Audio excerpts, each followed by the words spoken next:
actually the impact that Islam has had on American history. Wow.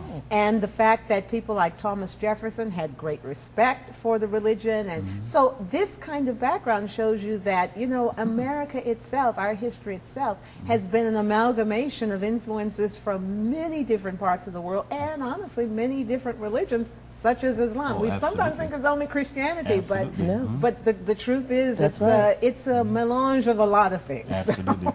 You know, as the pastor of Mighty African Christian Church, we always talk about how, you know, a lot of people, our people will say African religions, they say, oh, that's voodoo or something like that. Right, no. But when you look at what we really brought with us and so much of the vestiges of how we worship, you know, really came from the traditional African cultures. Absolutely. We just don't even think about it that way. Somehow it's been taught to us as if it was taboo. It's not taboo. And how it's African just world culture. That's right, and how African culture has influenced the liturgy, even in the Catholic Church. I mean, how much does the music and all of that has been impacted. So yeah, I mean, you know, you're just, I just think it's, kids can learn and can become all that they can be by understanding more about the world around them. And when they are deprived of that, I think that is what leads us as adults to become closed-minded and fearful and angry at the world.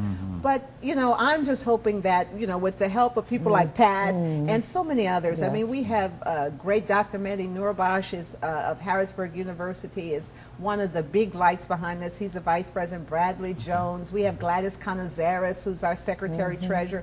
Messiah's Harrisburg Institute. Elizabethtown College has just come on board as a founding institution. And then Rosemary Brown with the foundation. Absolutely. With the team, we actually were able to organize so quickly because we came under the umbrella of the Foundation for Enhancing Communities.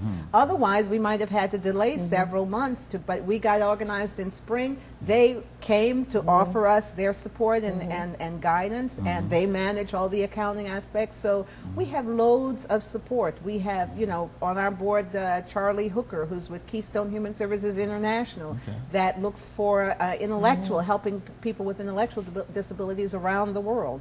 So we have really a wonderful, and Harsco, which has just come on board as a founding institution, our first corporation that's come in.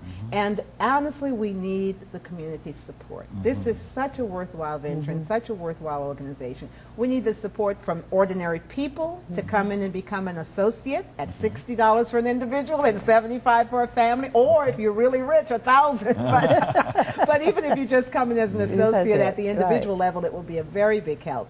And corporations or businesses, colleges can come in as supporters, as founding institutions in the first year, which is a contribution of valued at around $5,000. About $5,000. Yes, I was going to ask you that question. Right, right. Yeah, I won't consider that. But anyhow. Yeah, that's right. Well, you know, what you need is a foundation of support to be able to build it and you know, to go forward. Right now, everyone's a volunteer. You know, our board are volunteer. I'm a volunteer. We're working. I'm using this time to really kind of establish the council and get it going, and I just know it's going to be successful and impact the region. And absolutely, but the thing that really is so I guess fortunate for us here in this community is having you, because of your world experience and the number of things you've done. And some people may not know a little bit about you. Tell them a little bit about who you are, Joyce, in the background. All right. Yeah, I since I've been here now for about 2.5 years, I think everybody knows me. But I came here about 2.5 years ago, and I came straight from Prague, Czech Republic, where I had been working as an associate director of broadcasting with Radio Free Europe, Radio Liberty. Now, this is an organization that's renowned in Europe because during the Cold War, it was the voice of, it wasn't Voice of America, so that was in English. This was information in their own languages that they could understand. And someone like Václav Havel, who was in prison, really depended on information coming from Radio Free Europe at the time. They combined at one point Radio Free Europe, which was serving Eastern Europe, and Radio Liberty, which was serving Russia, merged them together at the, at one point. So I was working there in the new mission after the Cold War to basically speak to the Muslim world. And the services I directly supervised were to Iran, Iraq, Afghanistan, and Central Asia. And so it was part of Bush's strategic plan to speak to the Muslim world. And so that was U.S. International Broadcasting. And I stayed there for 4 years. Before that, I was an editor and a correspondent for Night Ritter newspapers, and before that for National Public Radio. I joined National Public Radio in 1990 and actually worked with them came as a Middle East editor, then became a deputy foreign editor. I served as a senior foreign editor. I served as the director of news staffing before I left to join Night Ritter. But I was born in New Orleans, Louisiana, and worked with the New Orleans Times-Picayune as an editor, reporter, columnist for about 18 years. I thought I'd never leave New Orleans. I thought I would stay in my hometown, but God had other plans. All right, all right. And now I'm here. You know, we were talking once, and you mentioned about in your church, how you started a writing program. How's that going? Well, I am pleased to tell you that Pastor Ash called me up to the front of the church for a report not long ago, and I had a great report to give. We have, I think, about 6 or 7 authors. Beautiful. Now, I will tell you, it started with about 30-something who came, but the ones who stuck through it, we have, and now they have finished their manuscripts.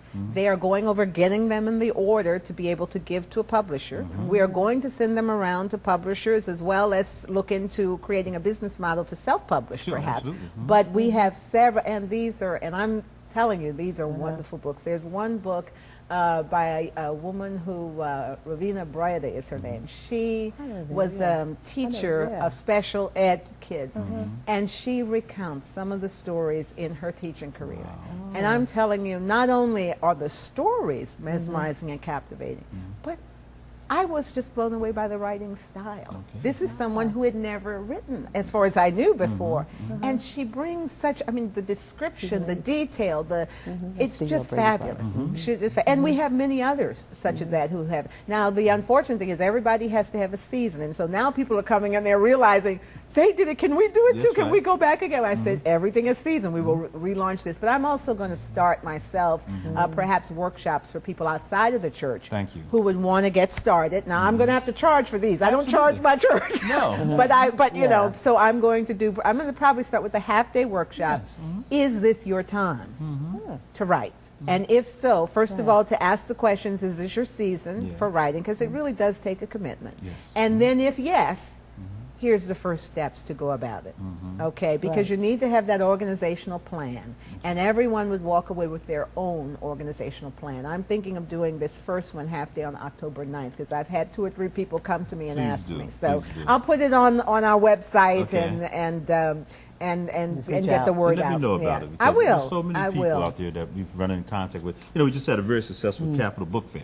Absolutely. And so many local authors were featured and doing great, but there's so many others who came through want to be local authors. Absolutely. So well, you know what? I will let you know, and then maybe we can team up together somehow and make this happen, because you're right. A lot of people approach and says, can you help me get, and they don't realize that's a lot of work. That's a lot of work, Well, to coach someone, and even to get them started, but I love it. It's also a passion that I have. It's you, know? no question. It really, because I spent so many years as an editor. I mean, I was an editor and a writing coach and all of that for, But also, she's going to be contributing a column to Women Connect, okay? That's right. On the international affairs and to the world affairs. So everybody continue to look out for that, because you're going to see her in that capacity. We're just hearing about Women Connect for the first time. Women Connect is?